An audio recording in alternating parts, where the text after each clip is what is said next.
This video is about our first and most likely last cruise on Virgin Voyages, and I will explain why we decided not to come back anytime soon.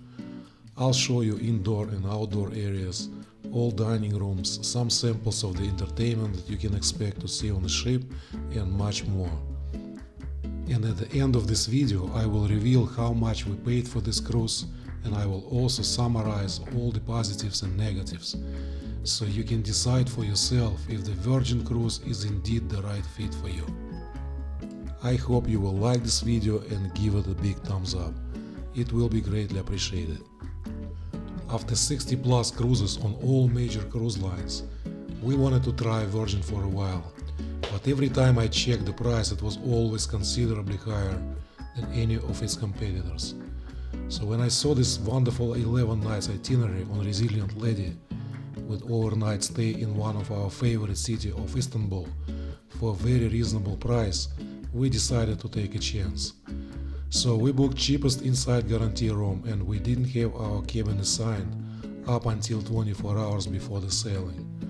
Fortunately, when I finally saw our cabin appeared in the Virgin app, it was an upgrade to an ocean view cabin. And by the way, I checked the cabin availability 1 week before the sailing, and they still had a lot of unsold cabins. Maybe that's why we got an upgrade, but it was greatly appreciated anyway. The cabin itself was a really good size, but the bathroom was way too small. They could have easily expanded it by at least 40 inches, and that would make the shower and the whole bathroom much more spacious. This was one of the many design flaws on this ship, which I will cover later in the video. So let's start with embarkation time, which on Virgin is much later than on any other cruise lines. The earliest time you can get on the ship is 2:15 p.m. if you get lucky to find this time slot in the app well in advance. In our case, our assigned time when I checked in was 4 p.m. This was way too late, so I kept checking the app, and 2 weeks before the sailing, 2:30 time slot became available.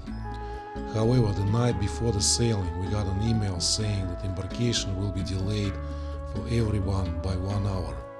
So we finally got on the ship around 4 p.m. We had our dinner reservation that evening at 5:45, and we went there in our travel clothes because our luggage arrived well after 7 p.m. I think that this is major negative because I feel that Virgin took away at least 5 hours from our first cruise day for no reason whatsoever. Now let's talk about how Virgin dining system works. It's different from any other cruise lines because they don't have traditional dining rooms. You have a choice of 6 different restaurants in the evening, but you can't just show up and expect to be seated because you need to have a reservation. Virgin releases dining reservations 45 days in advance, and for some reason they decided that it's a good idea to make reservations available on their app at 12 o'clock midnight. So I decided to stay late and see how it works. Sure enough, reservations became available shortly after midnight, but the app repeatedly crashed, and after 45 minutes trying, I was able to book only one restaurant. So I just gave up and went to sleep. So my advice is to try to get all reservations well in advance, because we tried to just walk in a couple of times, but they were completely full. There will be another video on our channel showing all dining options available on Resilient Lady. So please consider subscribing to our channel and stay tuned for that, because for the most part it was a very positive experience. And speaking of restaurants, the food was indeed the high quality and on the level of specialty dining, and that was one big positive for us. However, when you read Virgin marketing materials, they keep using words luxury and upscale. But in reality, all 6 restaurants have very plain and minimalistic design, and I didn't feel anything luxury or upscale about them. And unless you seated at the booth, all regular chairs will look very stylish, but will be quite uncomfortable to sit on. The lack of comfortable seating is the common problem on this ship, because Virgin decided that the style is much more important than functionality and comfort of the passengers. And you will see quite a few examples of this later in the video. If you have already sailed on any Virgin ship, please let me know if you agree or disagree. Now let's talk about very important aspect of any cruise, which is how outdoor areas of the ship are designed and utilized. And this is where, in my opinion, Virgin has failed big time. We'll start at the pool area. The ship has only one pool and it looks reasonably sized. But if you look closely, you'll notice two big platforms on both sides of the pool that take a lot of valuable space. Why are they even there? I haven't seen anything like it on any other cruise ships. Also, look at these beds. Is it a good idea to have them here instead of expanding the pool to a good size, so people can enjoy the one and only pool on this ship? I also know that many people enjoy shaded areas on the pool decks, and there are two of them on both sides of the pool. But here again is yet another questionable design decision to put these weird shaped sofas where you can't really lay down or sit comfortably, and they take so much space. How does it make any sense? Instead, they could have easily put a bunch of comfortable lounge chairs, and people would enjoy these great spaces so much more. And then some other quote-unquote pieces of art on the pool deck. How you can possibly relax and have a good time on these round chairs? Let me know in the comments section. And for some reason they feel the need to have all gender bathrooms not only on the pool deck, but all over the ship as well. I haven't seen this kind of bathrooms on any other cruise ships, have you? Now let's move on to the next area on the pool deck. Here, instead of having another pool for people to enjoy, with two decent sized hot tubs, we have only one giant hot tub and two really small ones. I really think that it would be much more enjoyable to have a nice cool water pool instead of sitting here under direct sun somewhere in Caribbean or Mediterranean. Then we also have some exercise equipment that has no reason to be here and just taking space again. And basically this is it for the pool deck. There are no solariums like on celebrity ships, or pools with retractable roofs like on Holland America or Cunard. So my question to Virgin is, on what level does it make any sense to have a pool deck like this on a ship with almost 3,000 passengers sailing in the warm climate? Now let's move up one level to deck 16 and see what we can find there. And sure enough, the modern art exhibition continues here as well. This blue metal art piece looks really cool, but how long you will be able to sit there when it gets really hot under direct sun? This triple net was always closed, and I haven't seen many people sitting on these red sofas. And of course, these famous round chairs were not exactly in demand either. So do you think this whole area is comfortable and enjoyable, especially when it's hot or windy? It's very unfortunate that so much valuable space is just simply wasted. There are so many examples of proper outdoor space design these days, so Virgin can really learn a few things from other cruise companies. And here is the rest of deck 16, where you will find more exercise equipment, some lounges and sunset cafe. But all hope is not lost, because there is another outdoor area where we spend a lot of time, and it's located at the very back of the ship on deck 7. This area is called the dock, and it is the best place on the ship for great sea views and beautiful sunsets. You can hear live music played here by solo musicians, and they also serve delicious Greek food in the afternoon. And because of the way this ship is designed, this area is sheltered from the wind, even when the ship is moving. Unfortunately, it's not exactly huge, and Virgin could have easily expanded this place so more people could enjoy it. And one way to do it is just simply remove these huge day beds that were usually occupied by no more than 2 people, and replace them with the comfortable padded single lounges. That would immediately increase the capacity by at least 25%. And these so-called chairs should not be there either. I've seen people using them for a few minutes and leave. Obviously it's quite difficult to find a seat here, and look how completely full it was on the sea days. We have seen a lot of people come here and just left frustrated because there are not enough seating.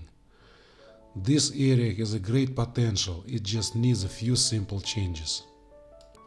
And on a side note, here is another genius idea from Virgin, when they decided to put some of their most expensive cabins right above the dock area, where there is a constant flow of people, music playing non-stop, and very busy bar right below your very expensive balcony. Just be aware of that and try to avoid these cabins. Now let's talk about entertainment options that you can expect to see on Resilient Lady. Overall, for us it was another positive, and for the most part we like what we saw on the ship. Virgin doesn't have an orchestra like on other cruise lines, and therefore their production shows are using pre-recorded music. Two shows were really interesting for their creativity, great music and professional choreography. The first show that we really liked called Lola's Library, and it was performed in a Manor nightclub.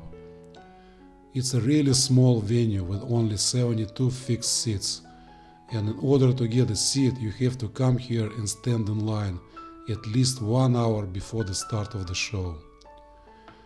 The overall design of this place brings you back to the 70s, so you decide for yourself if you like it or not. And the second show called Persephone, and it was performed in a Virgin theater called Red Room. The theater could be much bigger and more modern, but just like on many other cruise ships these days. But this is how it looks like, with folding seats and a small stage. I guess it's because the seats are removable and this place can be transformed to standing room only.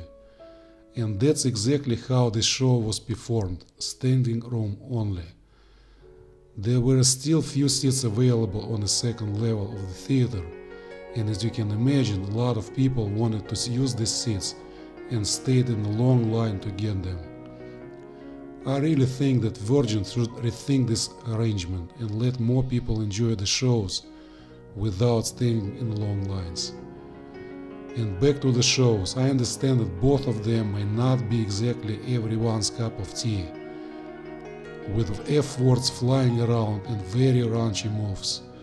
So I will show you some highlights and you decide for yourself if this is something that you would be interested in. I can't play the original music because of the copyright claims, but you will get an idea. Enjoy these previews and I will come back to talk about other entertainment options in just a minute.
control.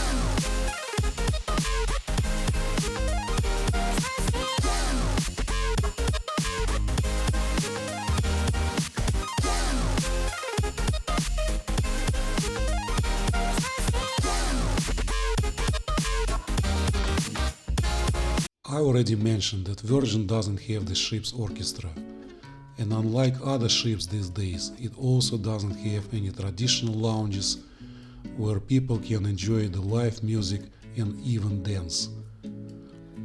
So if you're used to these great spaces with the stage for dancing and clear views of the musicians on other ships, you will not find it here.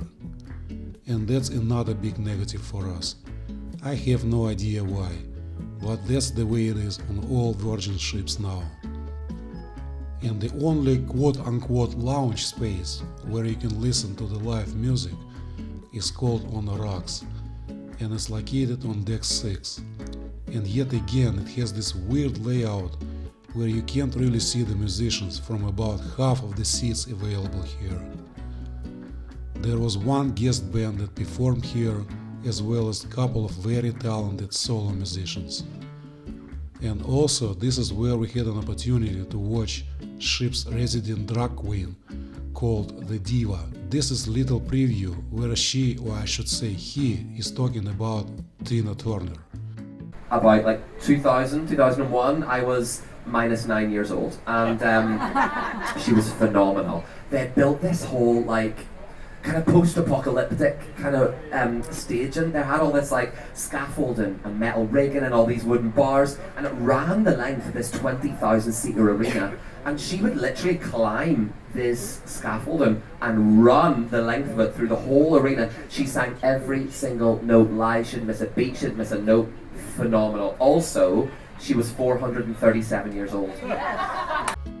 She also has her own show in the Manor nightclub. It was just okay, but it's unique to Virgin and we haven't seen drag queens on any other ships. And this is pretty much it for your entertainment options on this ship. And now I will show you the rest of the indoor areas located on decks 6 and 7.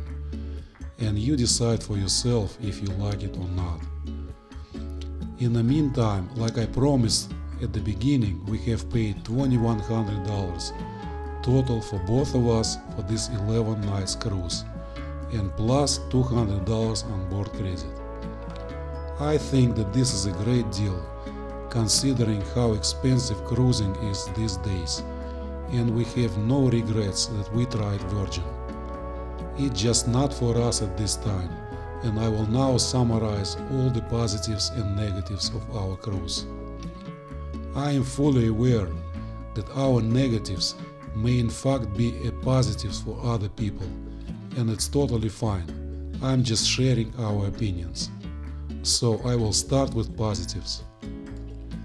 Virgin is an adults only cruise line, and this is a big plus for seasoned cruisers like us. Food in all 6 restaurants is indeed the high quality and on the level of paid specialty restaurants on other ships. All service charges, soft drinks and basic internet are included. The shows and musicians on this ship for the most part were very talented and enjoyable. The bar top concept is unique and in our opinion is much better option for people who enjoy occasional drink at lunch or dinner. No daily annoying announcements and no upselling of any kind. And here is the list of our negatives. Embarkation time is way too late, and because of that your first cruise day is basically wasted, especially if you need to figure out your dining reservations, shore excursions, spa appointments and so on. Dinner reservations are not easily available without the need to constantly check the app. Also, it's pretty much impossible to just walk into any restaurant without reservation. That Virgin promotes a so-called come as you are philosophy, allowing guests the freedom to dress in a way that suits their personal style and comfort. But in reality, many people decided to take it literally, and it was quite common to see people coming for dinner in flip-flops, old t-shirts with bunch of holes in it, Crocs and sweatpants. The food selection in the galley, which is Virgin equivalent of the buffet, is very limited after 3 p.m. The lack of comfortable seating indoor and outdoor, you will notice it after a couple of days on the ship. There is only one small pool and no solariums or retractable roofs for you to hide in case of bad weather. Very loud music in the pool and the dock area. The ship looks great from outside with combination of red and grey colors, but the interior design and layout are the worst out of all ships that we have been on. Very small entertainment venues, and therefore you will have to stand in line at least 1 hour before the show to get a seat. No lounges for live music and dancing with clear views of the musicians and entertainment stage. Captain or any senior officers were totally invisible, and we still have no idea who was in charge.